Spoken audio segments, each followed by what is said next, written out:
Hello, all. Welcome back to Train of Thoughts. My name is Trey, and this is where I share my thoughts on the Winnipeg Jets. Wearing a different hat tonight, but I got my Jets hat on because I accidentally left my other hat at my parents' place over the weekend, so I'll be getting that soon.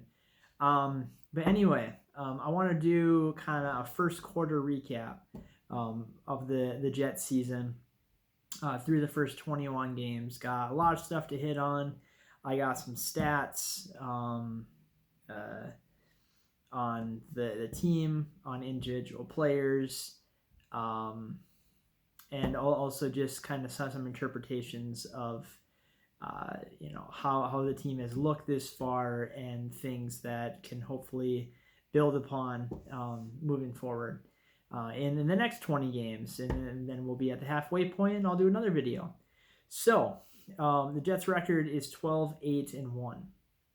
That is good for 25 points, and that they currently sit in 5th place in the Western Conference or 3rd place in the Central Division. So, if the season ended today, they'd be in 3rd place. They'd be playing the Colorado Avalanche in the first round of the playoffs. It's probably too early to talk about that, but just kind of a scenario of where we're at. And I know that that's a kind of small sample size, but it still is a decent one. And to think about all the doom and gloom that have gone on at certain points of the season, to think that the Jets are in the top third of the conference, the top third of their division is pretty good so far, and there's lots of things that can be built upon too. So I'll talk a little bit more about some team stats, but want to go over some individual stats. The top goal scorer for the Jets is Nikolai Ehlers with 9 goals. Didn't see that coming. I knew that he watched his game and wanted to build off a lot of things, and was told by the coaching staff, I think even by his dad, who's a coach, to shoot more. And 9 goals. So good on him. And if he wouldn't have scored that 9 goals, with some of the other guys being a little quieter in that department, I know Scheifele's right behind him, but so I wouldn't have thought that he'd be leading the team in goals at this point, nor would I have thought that Patrik Laine would be leading the team in assists with 14. I know that was kind of a talking point of him being a little bit more of a distributor and just having a more of an all-around game. But to think that he only has 4 goals right now, but 14 assists, if he gets hot, holy moly. So that's another thing I want to talk about, is just some things that the team can build off of. Points. The top point getter is Mark Scheifele. Not really a big surprise. I think the biggest surprise is that Blake Wheeler isn't high on this list. I'm sorry. I'm not knowing at this exact moment, or I forgot to look at how many points he has. I wasn't thinking about that until as these words were coming out of my mouth a few seconds ago. But it is a little bit of shocker on that front. Connor Hellebuyck. He has a 2.44 goals against average, which is good for 9th in the NHL. Not too bad. He has a 927 save percentage, which is tied for 4th in the league, which is pretty solid.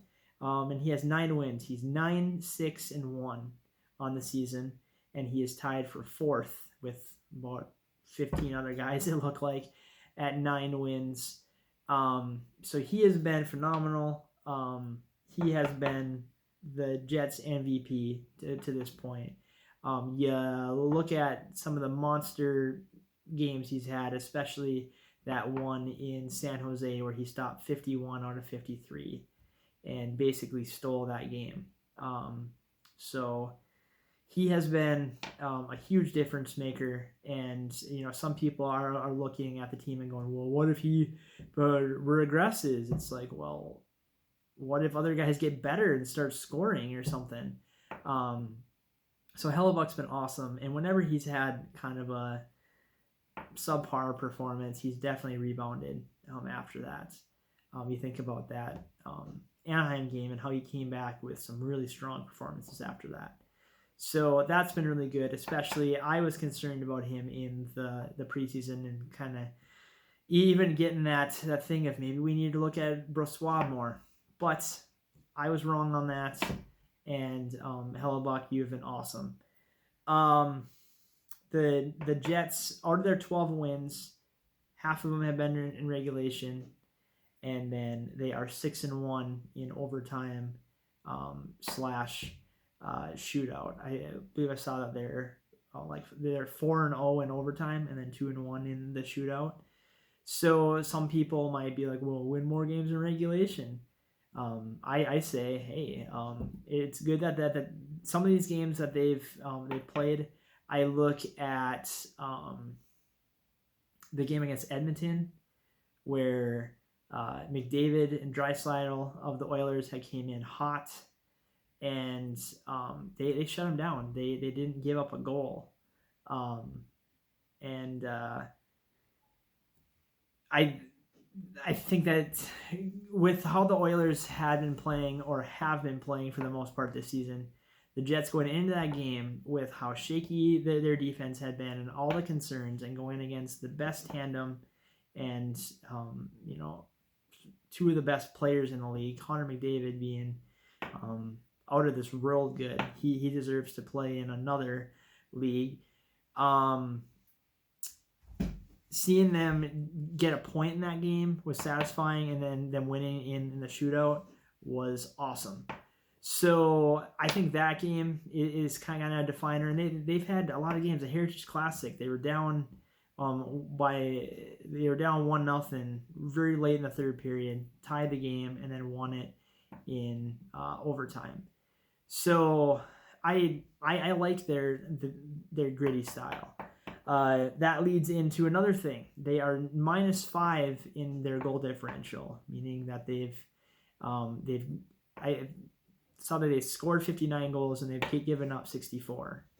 And I've heard different outlets say, well, that's kind of a concern. I don't know if it is. You can look at the advanced stats, but the Jets are winning close games, and I think that's good. And the reason why they have this goal differential is because they've been winning a lot of close games, and then they've had some games where they've lost 7-2 or 4-1. So a loss is a loss. I kind of look at it like baseball, where a guy hits a home run, and it's like, is there a difference if the ball barely scrapes over the fence or if it goes 500 feet? In some ways, you're probably more satisfied if it goes 500 feet because you know it's gone. If it barely goes over the fence, you're like, man, if I would have located that pitch a little bit better. I don't know, but different sport for a different time. Anyway, I think that that's going to improve, but I also like that the Jets are playing close games and winning close games, and that will bode well for them as time goes on. They're with that, just their gritty style, their grinding style of, it seems like, making teams play their game. And even when they lost to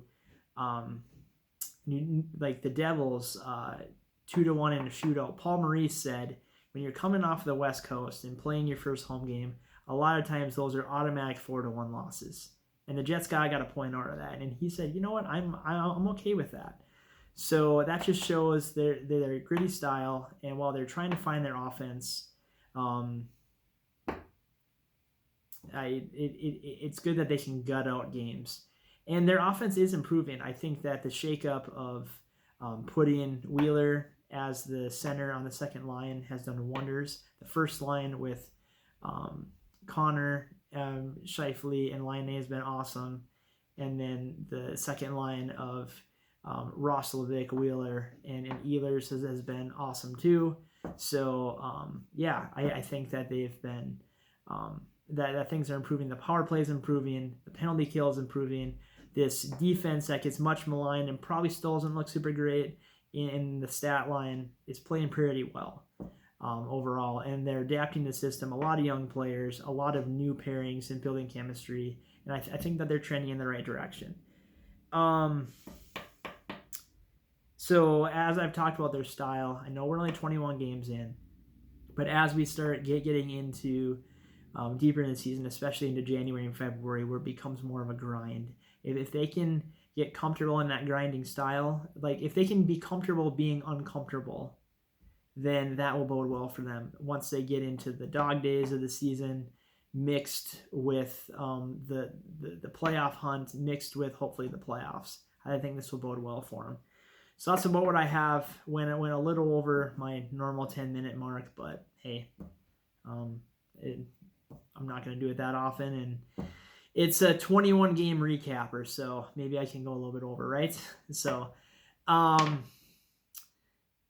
as always, let me know your thoughts on the season. Who you think is the MVP? Who you think can step up? I think another thing with that, as I was going to talk about with some of the things that you can look forward to, if Wheeler can get on a roll with starting to score a little bit more, and also getting back to being the distributor that he's been the last couple of years, with racking up 80 to 90 points with getting 70 assists a year. I think that will bode well for the team. If Laine can start scoring, especially since Laine, well, I guess Laine is on the top line. If Laine can start scoring, that will bode well for the team. Yeah, there's other guys that can step up too. Scheifele, as well as he's played, just kind of getting some consistency and getting those opportunities. Seeing Kyle Connor really take off. I know he's been taking off lately, but just scoring a little bit more. I also think that the Jets' shooting percentage, I don't know what it is off the top of my head, but they've missed a lot of shots. So if they can get a little bit, get a few of those shots to find the net / find the back of the net, that will bode well too. So let me know your thoughts in the comment section. If you like this video, please hit that like button. If you really like this video, please hit subscribe. As always, thanks for watching, and I will talk to you tomorrow night after the Jets play that one team from that one city in Tennessee. So talk to you guys later. Have a great night.